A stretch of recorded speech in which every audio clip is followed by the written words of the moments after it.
Hello and welcome to Political Geekery, a podcast about science, politics and the intersection of the two. I'm Sean. And I'm Mark. Hello. So, I wanted to talk a little bit about asylum seekers and refugees. I mean, it's something that's been in the news quite a lot. The scary migrants who are storming the trucks in Calais and all this nonsense. Increasing numbers of people around the world are displaced by war, conflict, persecution or natural disasters. According to the Office of the UN High Commissioner for Refugees, the UNHCR, as of 2014 there were 59.5 million displaced people around the world. That's about 1 in 22 globally. I mean, that's quite an increase from a decade ago. In 2005, 1 in 174 people around the world were displaced. So that's an increase of around 41% over the last decade.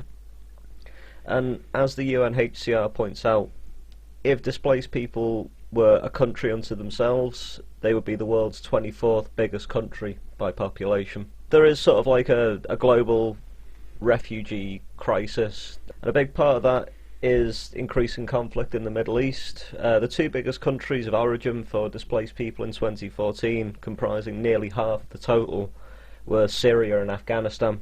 As I say, there's an ongoing global crisis, people being forced out of their homes by conflict and war, and some of that, as is the case in Afghanistan and Iraq being the 9th biggest source of displaced people in 2014, would be wars in which the UK was one of the chief aggressors. So, in general, a person who flees their home due to war, persecution or natural disaster is a refugee. An asylum seeker is a person seeking refugee status. That's what the press mean when they talk about asylum seekers. People who arrive in the UK or who present to a British embassy in another country and say, I've been forced to flee my home by war or persecution or natural disaster, I need somewhere to stay. I mean, there's a lot of bullshit out there about asylum seekers, and I'm sure you've seen a lot of it yourself. Yeah. So one of the big ones is benefits. There's like a persistent myth that asylum seekers get some huge amount of benefits so that they jump the queue for housing. I mean, there's that Facebook image that's done the rounds quite a bit where it's like, asylum seekers get £1 million squillion and pensioners get an old sock and a sausage, and all this rubbish. I don't think I've seen that one. I might be exaggerating a little bit. Wouldn't surprise me. Yeah, but anyway, so it's bollocks. Asylum seekers are generally housed in hard-to-let properties. These are places that housing associations and councils struggle to find anyone to live in. And asylum seekers are given no say in where they're housed. They get what they're given, essentially. The only cash benefit that asylum seekers can receive is asylum support, which is shit. It's $36.95 a week for a single adult. That's £5.28 per day for everything except for your accommodation. And asylum seekers can't work. They're not allowed to work under sort of the conditions. Yeah, it's the first thing employees ask these days, isn't it? Yeah. So another one is that the UK is being swamped. That the UK takes more than its fair share of refugees. Earlier I mentioned that the proportion of refugees globally has gone up 41% in the last decade. How much do you think the proportion of refugees living in the UK has changed in that time? I don't know. Isn't it something like 5% of the population refugees? I'm guessing another 4% higher than that? The proportion of refugees living in the UK dropped 60% between 2005 and 2013.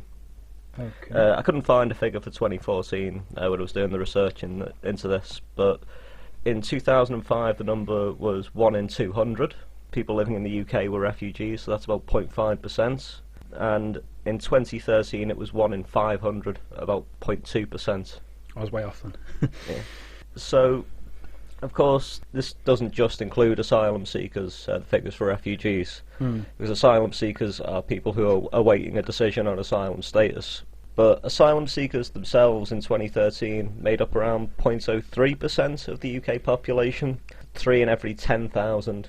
So we've established that the UK is actually taking in less and less refugees over time, even as the number of refugees in the world increases massively, often as a result of wars that are basically the British state's fault. The UNHCR points out in their article on asylum in the UK that 86% of refugees live in developing countries, and refugees and asylum seekers live disproportionately in the poorest parts of the world and usually in their region of origin. Of the top 10 destination countries for refugees by population, only 2 European countries, Sweden and Malta, even appear on the list, and they're in 9th and 10th place.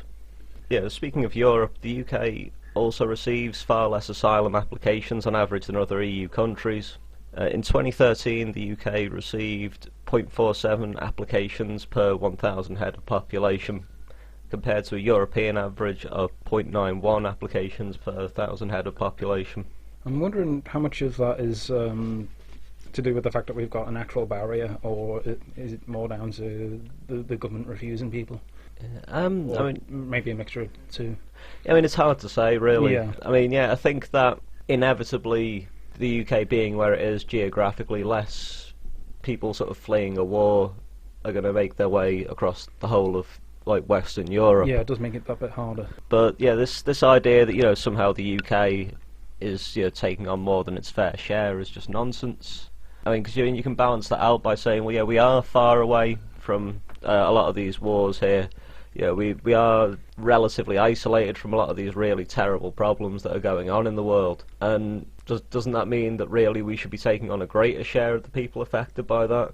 Doesn't that mean that this is a safe place where people who are fleeing for their lives should be able to be safe? I mean, the last sort of myth I wanted to cover was this idea that it's easy to claim asylum, that they just let anybody in and you can just make up some story.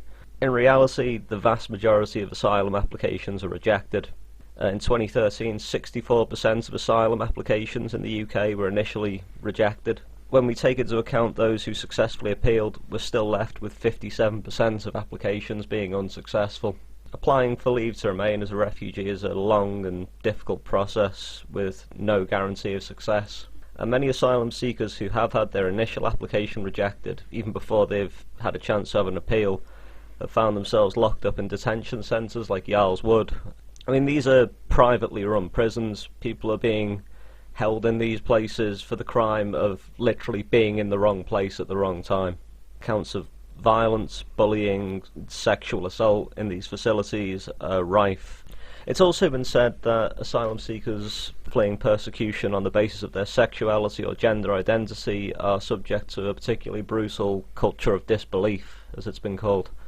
LGBTQ asylum seekers fleeing countries like Nigeria and Uganda, where homosexuality is a crime punishable by imprisonment, and people are often subject to violent persecution or even murder in their own communities, routinely accused by the border agency of lying about their sexuality or gender identity. They're often subject to invasive, humiliating, or just plain rude questions about their sex life, about their sexual history, or really stereotypical questions about their interests, what kind of magazines they read, what kind of music they listen to, as if that were any kind of actual reliable indicator.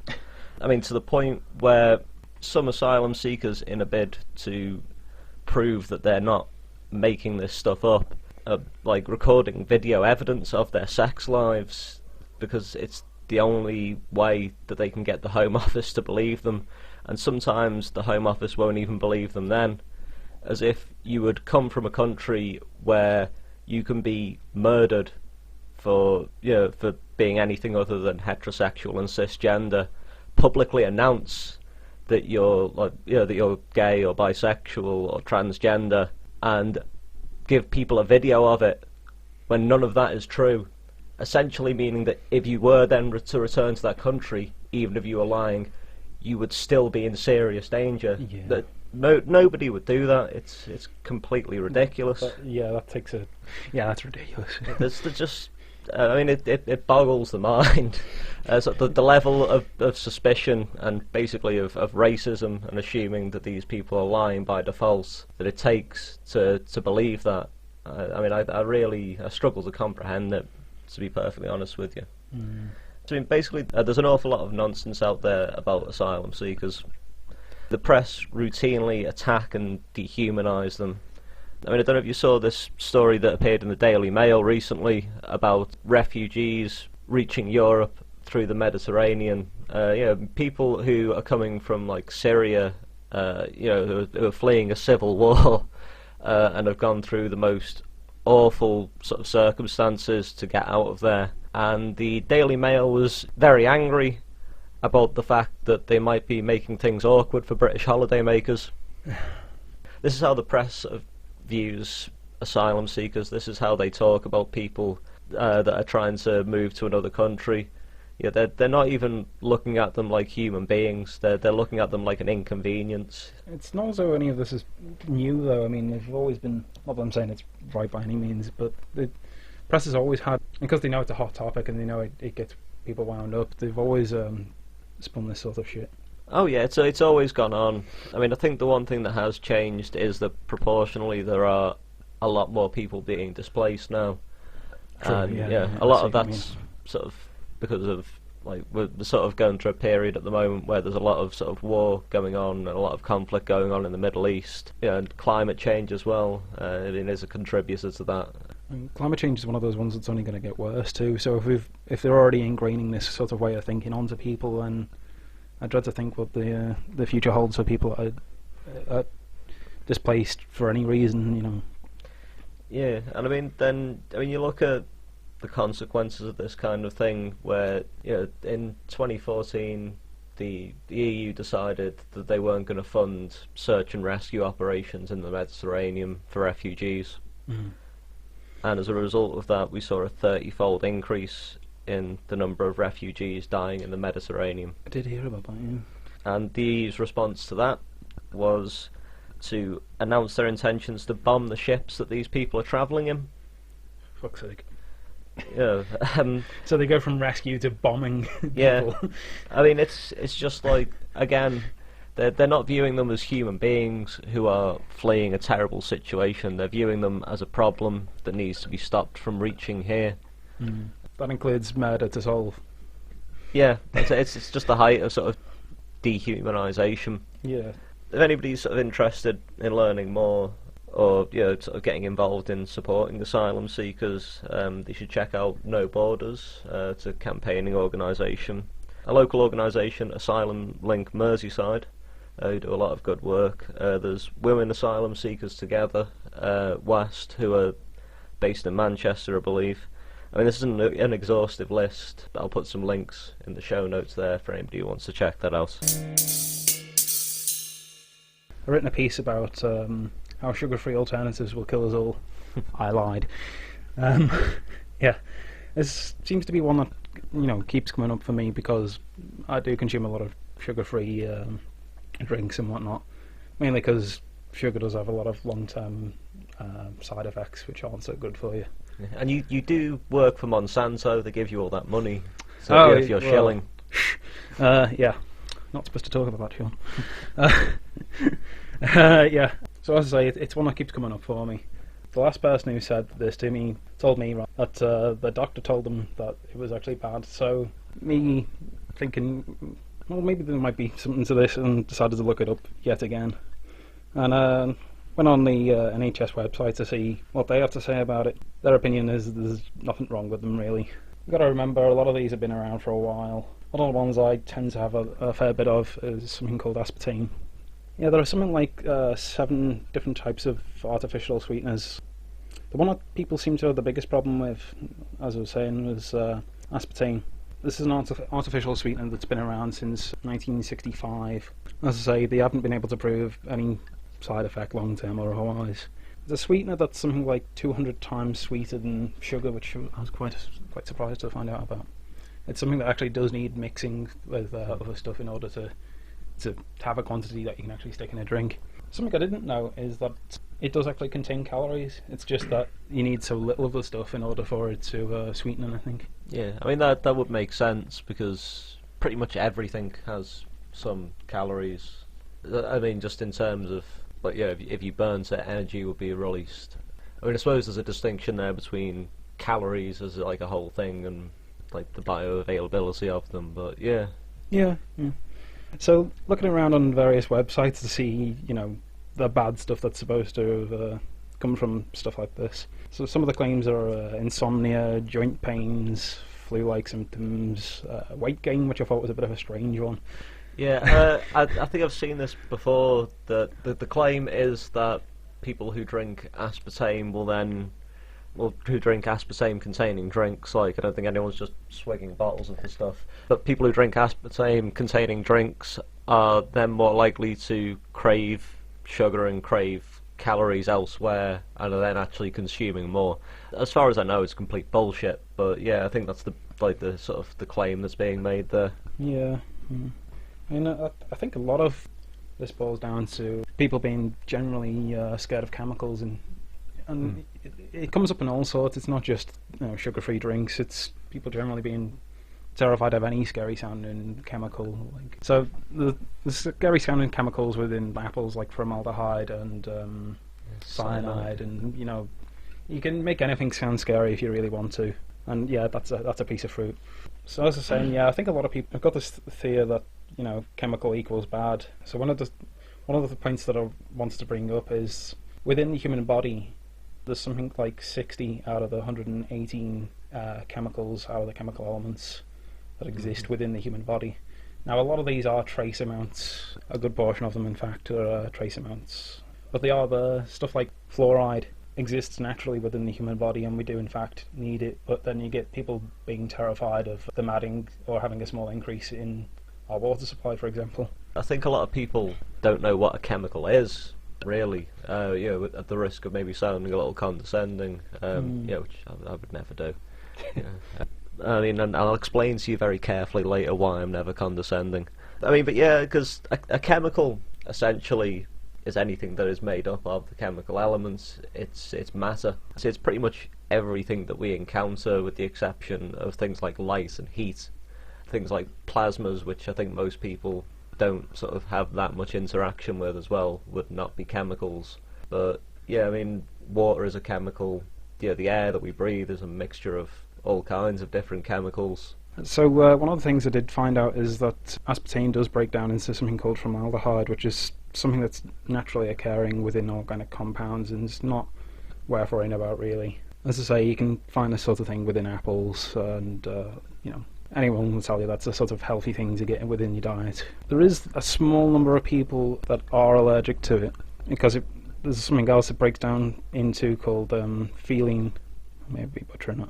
Phenylalanine. Yeah, but it's a condition called PKU, which, if you've got this condition, you already well and truly know about it beforehand. It's not as though you're accidentally going to buy something like this. It's something that you're born with and are tested for as a baby.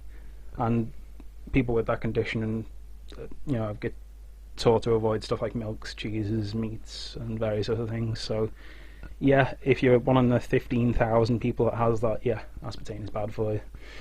But other than that, it's not worth worrying about. Okay, so the other day I came across a story on The Void. It's a blog, I don't know if you've seen it. I was thinking of a book called The Void then. The Void, which is a blog that mostly covers sort of welfare issues, but it's just sort of a general sort of anarchist political blog. They had an article on there about a new scheme to overcome mental health barriers to work. It's called Press Pause to Play, whatever the fuck that means. The scheme's being rolled out in job centres in parts of Wales and is run by Start Smiling Again, a company owned by one David Rahman. Now, on his website, Rahman claims a 95% success rate in treating mental health issues, and includes success stories where apparent former clients claim that Rahman has helped them to recover from conditions from depression to chronic fatigue syndrome using his blueprint therapy and coaching, a technique so new and revolutionary that when I checked I couldn't find a single peer-reviewed study or systematic review on PubMed or at the Cochrane Library. Oh, it's all new, you see.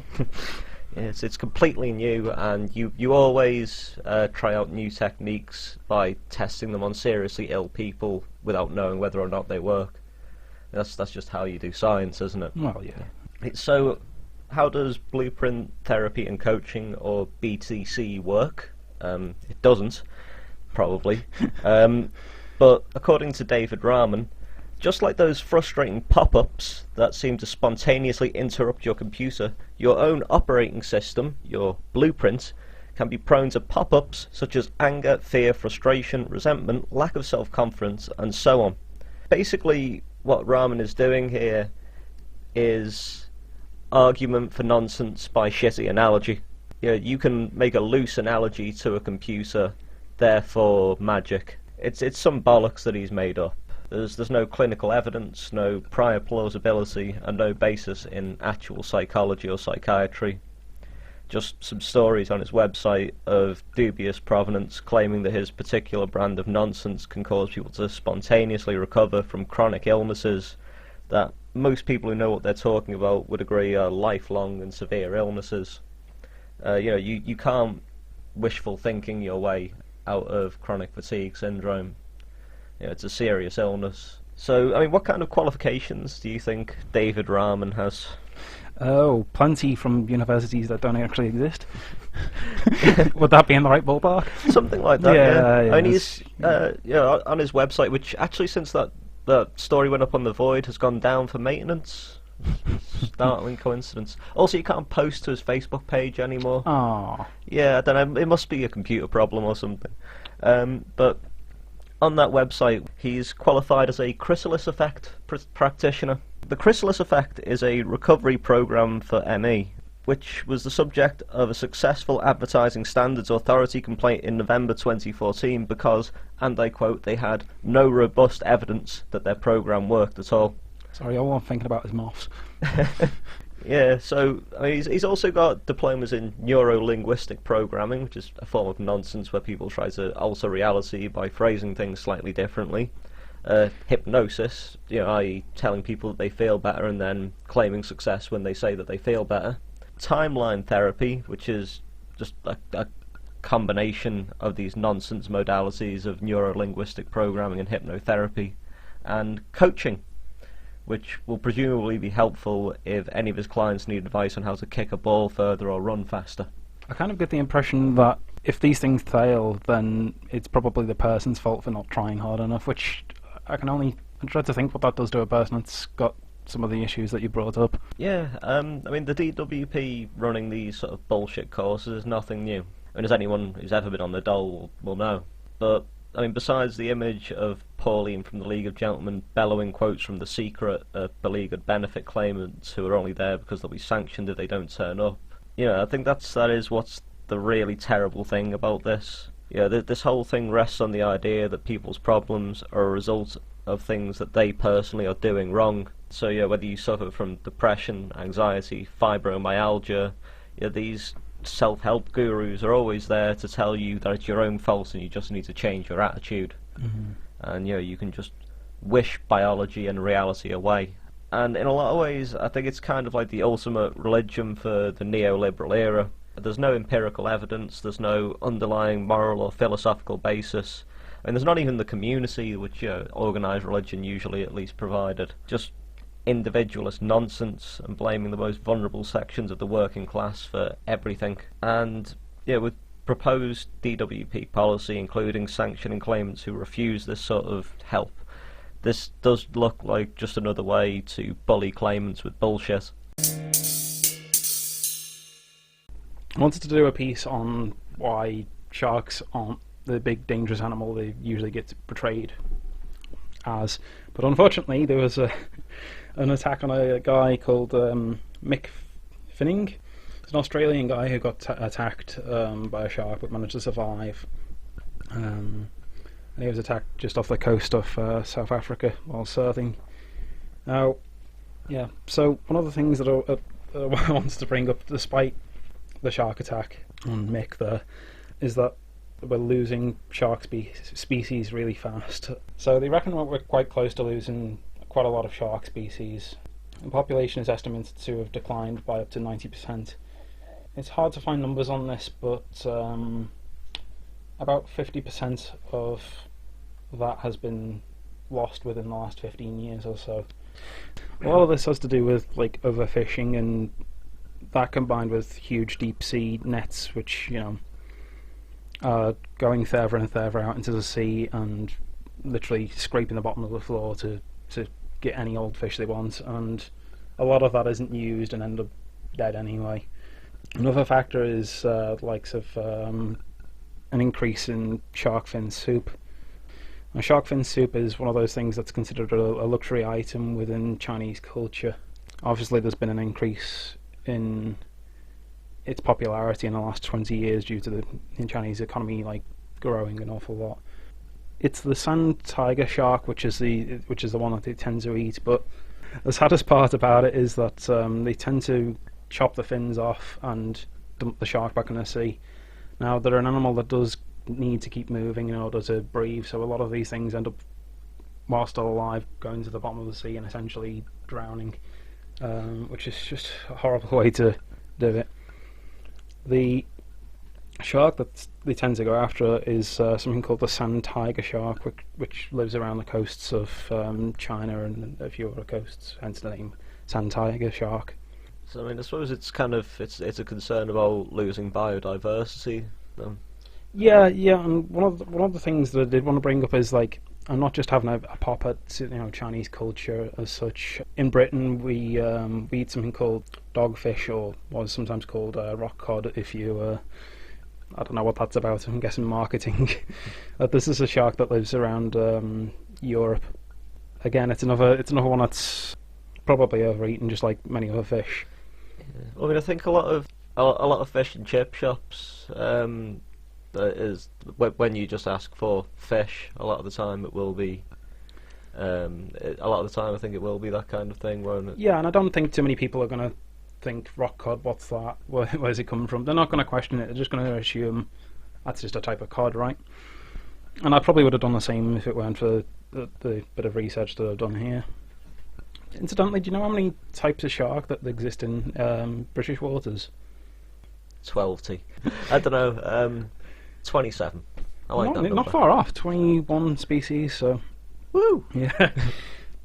There are, of course, other reasons why people are going after sharks. There's this myth that sharks don't get cancer, and so some people, I'm guessing in a far more desperate situation than myself, have made this conclusion that this can't get cancer, therefore it's some sort of cancer cure.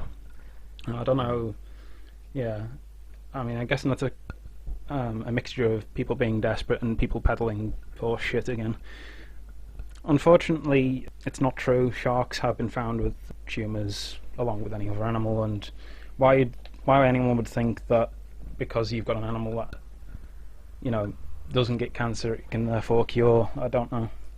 It's the kind of thing that a lot of sort of alternative medicine practitioners love to say, because it sounds like it's saying something very important even when it's not. It's like, because a lot of the time this stuff is done by implication, partly in the UK because of the Cancer Act. You can't claim to be able to cure somebody's cancer. It's actually illegal. So they'll say something like, sharks don't get cancer, and you're looking for something to cure your cancer. I'm not saying it'll cure your cancer, but here's some shark meat or whatever. It's the kind of thing that they tend to do, I think. Despite us having that sort of safety net of you can't say something magical will cure cancer, it is a myth that I've heard people repeat back to me, and I'm just like, no, that sadly that's not true. One of the points that I did want to get onto, of course, is the world's fish stock globally. They reckon that's due to collapse by about 2050, which is not all that far off, and obviously sharks are a type of fish. So, and there's another thing to consider, which I think is quite important, is because sharks are a top predator, they eat other types of fish which eat plankton. plankton is something that produces up to something like 50% of the world's oxygen, and it also takes an awful lot of CO2 out of the atmosphere. So by killing the sharks as well as completely destroying our fish stocks, we are in fact creating, worse climate change for ourselves. So what you're saying is that we've managed to find another way to fuck the climate. yeah, and it's also in a way of I thought we had enough of those, to be honest. yeah, I mean, the more research I seem to do for the show, the more I'd seem to not want to eat stuff. I'm slowly but surely turning myself into a vegetarian here. I hate this. Alright, well, I think that's all we've got time for.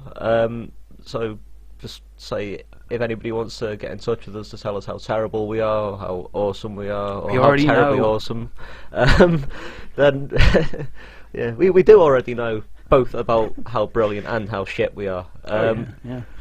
But you can get in touch with us via email, politicalgeekery@gmail.com, on Twitter, @polgeekery, or you can search for us on Facebook. We have a page, Political Geekery, where we post episodes of the podcast, obviously, but also sort of any interesting articles that we come across while we're researching things, or any bits of sort of information or graphics that we create ourselves. Okay, so I've been Sean. I'm Mark. Thanks for listening. Ta-ra.